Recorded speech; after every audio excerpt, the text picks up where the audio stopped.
हम पिछले काफ़ी समय से इस बात को लेकर के अपनी बात मीडिया के सामने, विधानसभा के अंदर, विधानसभा के बाहर कह रहे हैं कि हिमाचल प्रदेश में कानून व्यवस्था नाम की कोई चीज रही नहीं।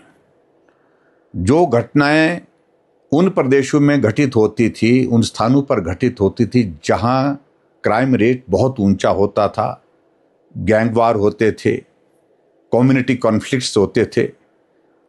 और आज मुझे इस बात को लेकर के दुख के साथ कहना पड़ रहा है कि देवभूमि हिमाचल प्रदेश में भी ये सारी घटनाएं एक के बाद एक घटित होते हुए हम सबके लिए चिंता का विषय बनी हुई है। होली वाले दिन बिलासपुर में पूर्व विधायक बंबर ठाकुर के घर में जाकर के वहां गोलियां चलना और पूर्व विधायक उसमें घायल होना, उनका पीएसओ का घायल होना, ये स्वाभाविक रूप से हम सब के लिए चिंता का विषय है। आखिर ये हिमाचल किस दिशा में आगे बढ़ रहा है?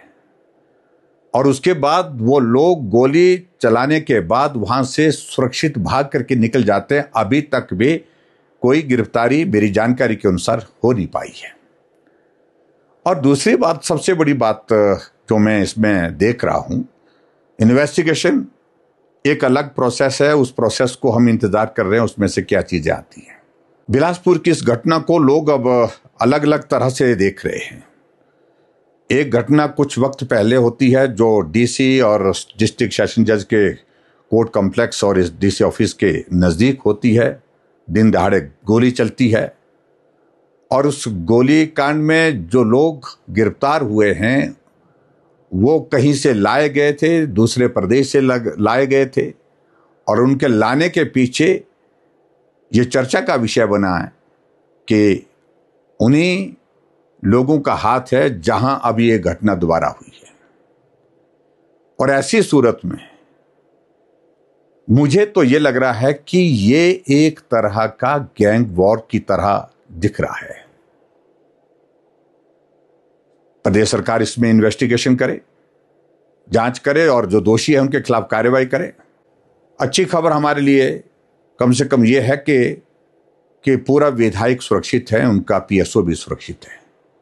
लेकिन इस घटना का मायने, घटना के अर्थ जो है वो बहुत गंभीर दिखते हैं, जिसको लेकर के हमको आज चिंता करने की आवश्यकता है। आखिरकार ये प्रदेश किस दिशा में बढ़ रहा है और कानून व्यवस्था की स्थिति क्या है? प्रदेश सरकार इन सारी चीज़ों को गंभीरता से क्यों नहीं लेती है? ये हम सब के लिए चिंता का विषय है। और मैं प्रदेश सरकार से आग्रह करूंगा कि गिरफ्तारियां जल्दी हो और जो दोषी हैं उनके खिलाफ कानूनी कार्रवाई हो, और कानूनी कार्रवाई भी इस तरह से हो ताकि इस तरह की घटना करने की, घटना को अंजाम देने की दूसरे की किसी की जरूरत, किसी की हिम्मत ना हो सके।